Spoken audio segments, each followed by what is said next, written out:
नमस्कार, आप देख रहे हैं सिटी पोस्ट। मैं हूं अभिषेक मिश्रा। बिहार में 2020 में यानी इसी साल होने वाले विधानसभा चुनाव के लिए क्या विपक्ष एक्टिव मोड में है, क्या कांग्रेस एक्टिव मोड में है, क्या सोनिया गांधी विपक्ष को समेटने की कोशिश कर रही हैं। कल सोनिया गांधी एक मीटिंग करने वाली हैं और इस मीटिंग से पहले यह सवाल लगातार बड़ा होता जा रहा है। बिहार में जेडीयू ने यह सवाल उठाया है कि सोनिया गांधी एक मुश्किल टास्क कंप्लीट करने की कोशिश में हैं और यह टास्क कितना मुश्किल है कि सोनिया गांधी के लिए सब करना संभव नहीं हो सकेगा। सोनिया गांधी की मीटिंग से पहले ये कहा गया कि इस मीटिंग में देश के हालात पर चर्चा होनी है। वीडियो कॉन्फ्रेंसिंग के जरिए विपक्षी नेताओं के साथ देश की मौजूदा स्थिति पर सोनिया गांधी चर्चा करेंगी। लेकिन अब जो कांग्रेस के सियासी दुश्मन हैं या फिर सत्ताधारी पार्टी है वो सवाल पूछ रही है कि विपक्ष को समेटने की कोशिश है, ये चुनाव की तैयारी है और मजदूरों के नाम पर सियासत की तैयारी है। तो सवाल यही है कि क्या विपक्ष को समेटने की कोशिश वाकई हो रही है? अगर हो रही है तो ये कितना मुश्किल टास्क है सोनिया गांधी के लिए।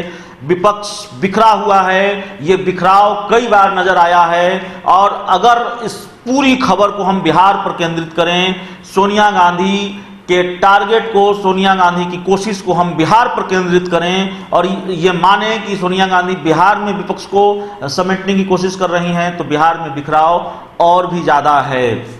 जीतनराम मांझी, तेजस्वी यादव, रालोसपा अध्यक्ष उपेंद्र कुशवाहा, मुकेश सहनी, कांग्रेस, ये तमाम नेता और राजनीतिक दल विपक्ष का हिस्सा हैं, लेकिन कभी भी एकजुट नजर नहीं आते, एकजुटता नजर नहीं आती। सिर्फ दावा नजर आता है कि बिहार में विपक्ष एकजुट है, लेकिन जब दिखने की बात होती है तो तेजस्वी अलग दिखते हैं, कांग्रेस अलग दिखती है और एक तिकड़ी आजकल खूब चल रही है बिहार की राजनीति में, विपक्ष में, महागठबंधन में, और यह तिकड़ी है मुकेश सहनी, जीतनराम मांझी और रालोसपा अध्यक्ष उपेंद्र कुशवाहा की तिकड़ी।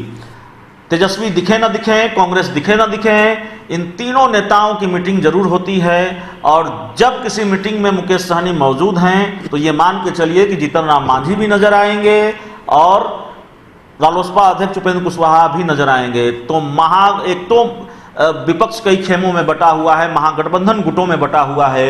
एक गुट कांग्रेस का, एक गुट आरजेडी का और एक गुट जीतनराम मांझी, रालोसपा अध्यक्ष उपेंद्र कुशवाहा और मुकेश सहनी का। इन सबको समेटना कैसे संभव हो सकेगा? कोरोना संकट का दौर है और संकट के दौर में सियासत चल रही है। जब संकट नहीं था तब विपक्ष का झगड़ा, महागठबंधन का झगड़ा और तेज था। जीतनराम मांझी लगातार ये मांग करते रहे हैं कि महागठबंधन में कोऑर्डिनेशन कमेटी होनी चाहिए। आरजेडी अकेले महागठबंधन का फैसला नहीं ले सकती। सवाल कई बार तेजस्वी यादव की सीएम उम्मीदवारी को लेकर, सवाल कई बार तेजस्वी यादव के महागठबंधन को लीड करने को लेकर, और लगातार ये कहा जाता रहा कि महागठबंधन तय करेगा कि उसका चेहरा चुनाव में कौन होगा, महागठबंधन तय करेगा कि वो कौन सा व्यक्ति होगा, वो कौन लीडर होगा जो महागठबंधन के फैसले लेगा। आरजेडी को कभी यह मंजूर नहीं रहा। तेजस्वी यादव की सीएम उम्मीदवारी पर आरजेडी पीछे हटने को तैयार नहीं रही, ना कोऑर्डिनेशन कमेटी बनी और लगातार ये झगड़ा बढ़ता रहा। बल्कि कई बार जिस तरह से मांग की गई जीतनराम मांझी और दूसरे नेताओं के द्वारा, उस मांग को न सिर्फ ठुकराया गया बल्कि उस मांग को तवज्जो नहीं दी गई, उसको लेकर हमला भी किया गया। तब जीतनराम मांझी ने यह भी कहा कि अगर ऐसा चलता रहा तो हम किसी अलग गठबंधन पर विचार कर रहे हैं जहां हमें सम्मान मिले, जहां सभी सहयोगियों को बराबर सम्मान मिले। तो लगातार झगड़ा बढ़ता रहा है। बिहार में इसी साल विधानसभा के चुनाव होने हैं, महागठबंधन बिखरा हुआ है। ये बिखराव कोरोना संकट के दौरान भी दिखा है। जब मीटिंग हुई है जीतनराम मांझी, रालोसपा अध्यक्ष उपेंद्र कुशवाहा और मुकेश सहनी की, वहां भी कांग्रेस नदारत, वहां भी तेजस्वी यादव नदारत, आरजेडी का कोई नेता नदारत। तो सवाल यह है कि इतना मुश्किल टास्क कैसे कंप्लीट करेंगी सोनिया गांधी, कैसे बिहार में विपक्ष को समेट पाएंगी? अगर ये आप कह सकते हैं अगर यही टास्क है और इसी को लेकर मीटिंग हो रही है तो बहुत मुश्किल टास्क है। बिहार में ये होता हुआ नहीं दिख रहा है। चुनाव होने वाले हैं बिहार में, कब होंगे ये सवाल है, लेकिन इससे बड़ा सवाल यह है कि चुनाव से पहले क्या बिहार में विपक्ष एकजुट हो पाएगा? क्या जीतनराम मांझी, मुकेश सहनी और रालोसपा अध्यक्ष उपेंद्र कुशवाहा तेजस्वी यादव कांग्रेस एक हो पाएंगे या फिर 3 गुटों में महागठबंधन धीरे धीरे करके बिखर जाएगा, तिनका तिनका बिखर जाएगा। इस खबर में इतना ही।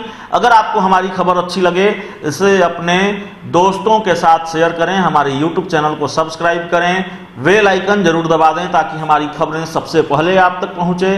प्यार, समर्थन और सहयोग के लिए बहुत बहुत धन्यवाद।